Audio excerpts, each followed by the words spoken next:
is in the record, we will grant that request. Senator Whitehouse. Thanks, Chairman. Let me, as to Emil Bove, let me start with this nominee. Having told a room full of Department of Justice lawyers that if the federal courts didn't back off on restricting unlawful deportations, they would have to tell courts, F you. I hope we can agree that telling courts F you is not an attribute we want in someone seeking to be a judge. We know that he said it because it is so abundantly corroborated in real-time communications among the lawyers present. They talk in texts about the FU comment contemporaneously in that very matter. Prosecutors don't get better corroboration than that. We'd also be on solid ground concluding that he lied about it to us in committee. He said he didn't recall. Really? Didn't recall saying something like that in a Department of Justice meeting surrounded by career lawyers? It's not remotely credible. Lying to our committee also is not a great attribute of a candidate to be a judge. Somehow, he seemed to know that he would get away with it. He also played a bit of verbal dodgem, saying he never instructed anyone to disobey a court order. Correct, but that was not the allegation. He told them to be ready to disobey court orders, to tell courts, F you. Obviously, if you change the statement, you can mislead the committee, but we should demand better than that. Meanwhile, over in the United States District Court of Appeals, there is an order suspending Judge Boasberg's investigation into this matter. He announced a contempt investigation to look into what the hell went on at the Department of Justice with respect to these illegal deportations. Emil Bove is in the thick of that. He absolutely will be part of that contempt investigation. And 2 Trump judges on the D.C. Circuit Court of Appeals suspended that investigation. There's a lot of commentary now about how on earth that temporary hours and days suspension has now lasted, what, a month? Perhaps just in time for this committee to ram through this nominee, likely to be a subject of that criminal contempt hearing,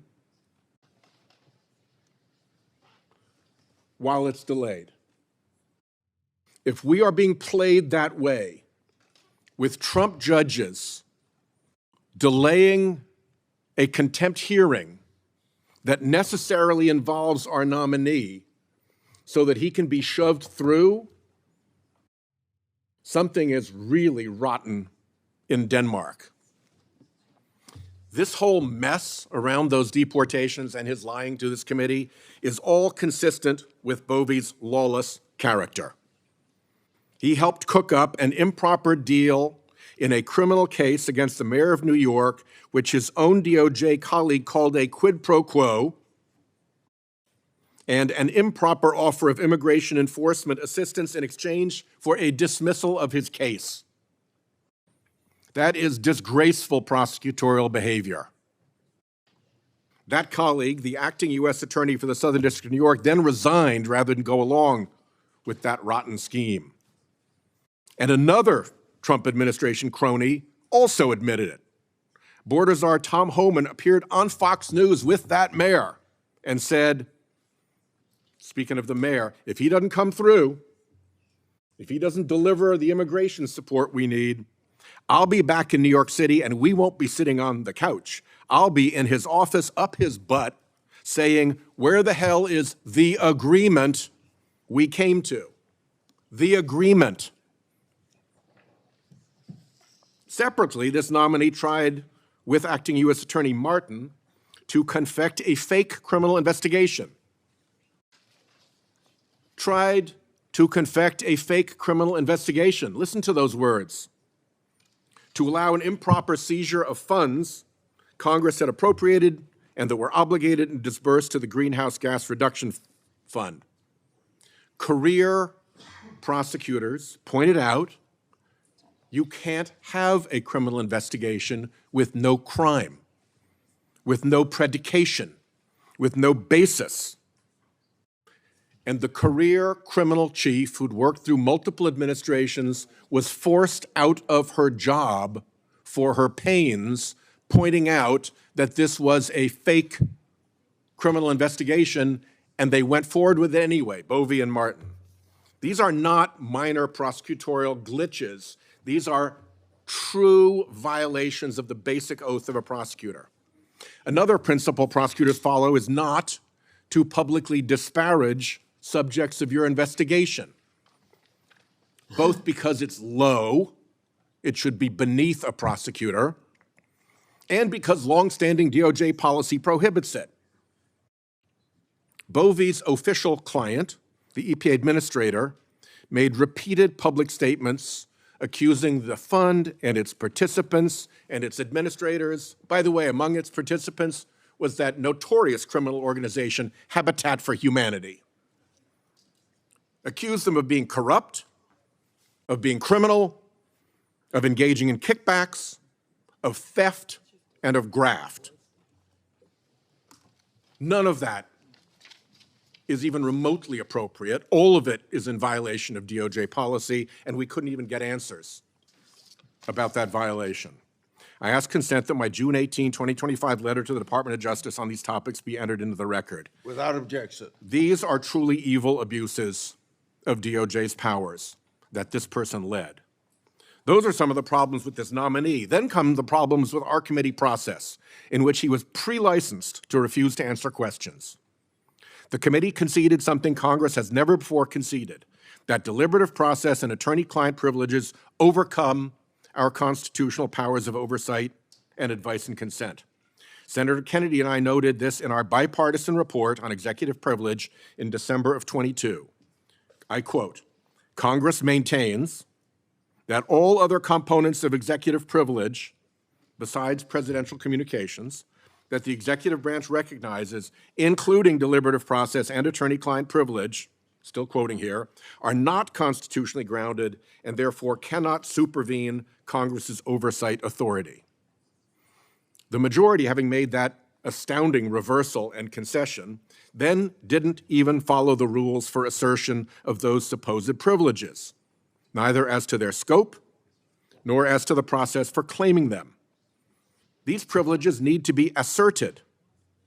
It's notable that this nominee never actually asserted them.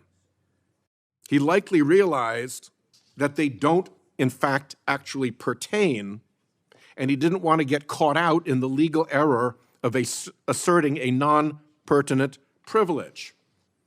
Plus, he didn't have to, since his non-answers were blessed in advance by the majority. Instead, he hid behind vague claims, not privilege assertions, vague claims of inappropriateness or things not being public or failures to recall. Just to remind, attorney-client privilege and deliberative process privilege, even if they pertained here, do not apply to administrative decisions within a department, and deliberative process, indeed any executive privilege, does not apply where the allegation is misconduct. Again, from my report with Senator Kennedy, quoting the D.C. Circuit Court of Appeals, the privilege disappears altogether when there is any reason to believe government misconduct occurred. We have enormous reason to believe that this individual, now a nominee, participated in government misconduct. The only executive privilege that Congress does recognize requires some proximity to the president.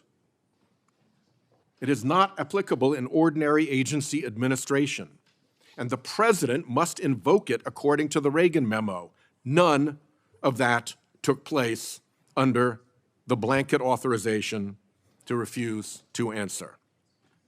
We are dealing here with a nominee's attempts from a very high position in the Department of Justice to cook up a fake criminal investigation and to use an existing criminal case for political leverage over an elected official with too many accompanying violations of DOJ rules and practices to count. And we can't even get answers? The result was a hearing that more resembled a rackets hearing from The Godfather than a nomination hearing for a Circuit Court of Appeals judgeship. Throw in the Attorney General and Deputy showing up in person to give Republicans in this committee the eyeball, and the resemblance gets worse. Hearing by hearing, month by month, the bar is lowered and lowered and lowered for our constitutional advice and consent oversight. Now to the point where a witness can say, I don't recall, and it would be inappropriate, and that's not public to any question, no matter how bad the behavior, no matter how good the corroboration, and get away with it. Even with multiple credible, backstopped allegations of prosecutive misconduct by this individual before us, we are become a partisan rubber stamp. Neither the committee nor the judiciary is well served by our learned and servile helplessness. I yield back. I will now go to voting because we have